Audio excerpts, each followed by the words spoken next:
Hello there, gamerinos and gamerinas. Welcome to UnicornStorm. This is Rady, and today I'm going to tell you whether or not Game Builder Garage is worth your while. And yeah, as the name suggests, this isn't really a game, but a game engine. A silly little game engine with a good portion of humor, a bit akin to Super Mario Maker. Instead of writing code, you have to drag and drop little building blocks to program your little game.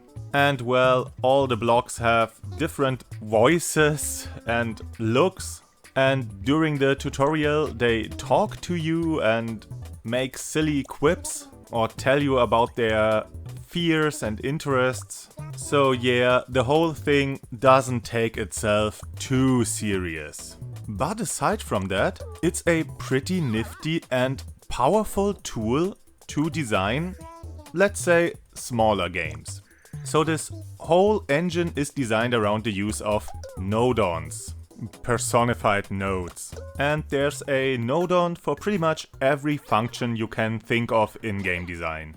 There are different character nodons, blocks and spheres and cylinders, nodons that control the rules of the game world, nodons that count whatever you tell it to, nodons that compare different values, nodons that start an action, and nodons that restart the game, and many more. And to program a game, you have to place the right nodons, connect them, and well, see if you get the right results, and fail, and try again, and fail again, and so forth. With the press of a button, you can switch between overhead games and side-scrolling games, and with a bit of creativity, you can even create first-person games. The engine already has built-in physics and basic rules, so you don't have to worry too much about getting started. A player character always has the ability to move around or jump. You only have to connect the right input nodon to each function. So if you want to move with the left analog stick, you have to connect the left analog stick nodon to the movement function. And if you want to jump with the B button, you have to connect the B button nodon to the jump function. You could also connect the right trigger nodon to a invisible object that you connected to the player character and further connected to a function that lets you shoot projectiles. Then you just need to place some enemy characters and tell them to be destroyed by the projectiles, and voila, you have a shooting game. I won't say that it's easy to create a game with this, but it's fairly approachable. You don't have to learn a whole new programming language. You only have to grasp the basic logic of game design, how the different systems are connected to each other, how the rules affect each other. And yeah, I guess this is a pretty good start for young aspiring game designers. I've worked with a lot of different game engines, some more complicated and some more, let's say, playful.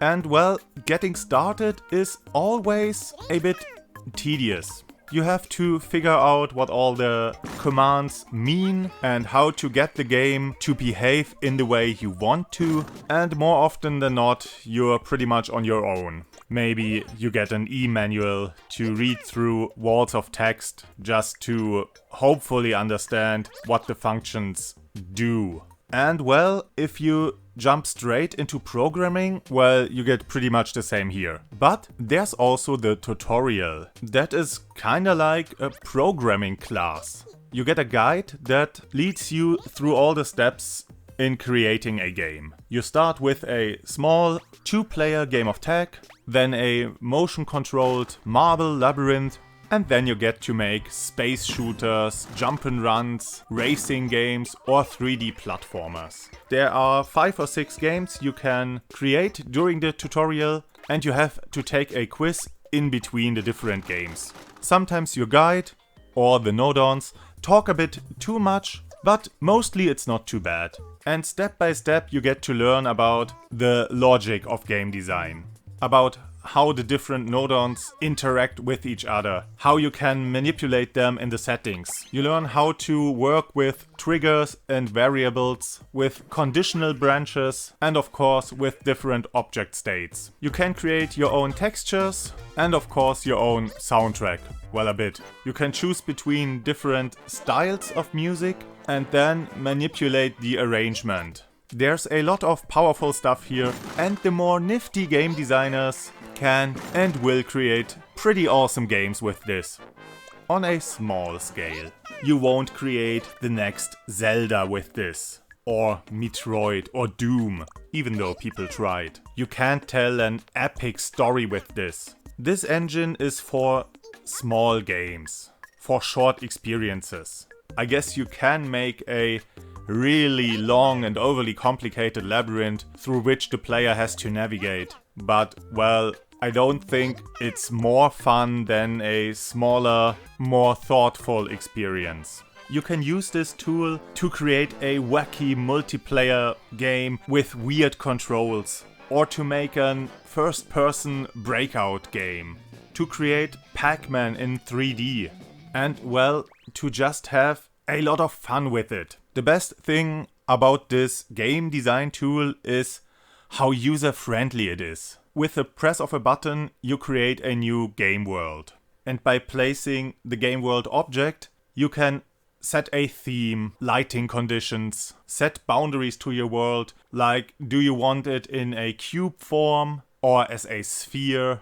And then you can just experiment to your heart's content. Play some weird characters, connect some random input functions, and then just press the plus button and you're in the game to test your functions, to try out the movement, to see if everything works. And with another press of the button, you're back in programming mode, where you can alter, refine, improve, and experiment some more. And soon your game takes form. And then you can really polish it up or move on to your next idea. I believe this is a great tool to get children into programming, game design, maybe robotics, and yeah, even for adults, it's a nifty little tool. And if you're interested in game design, at least a little bit, then maybe give the trial version a try. As for the full game, it costs about $30 on the eShop, which is fine, I guess, for a game engine. It isn't the most powerful game engine out there, but well, those things often cost between 80 or 100 or even more dollars. So I guess it's okay. So yeah, take a look at it, give it a try, and get creative. And with that, I bid you adieu. Have a great day, and I hope to see you again on the next game. Or gaming adjacent program.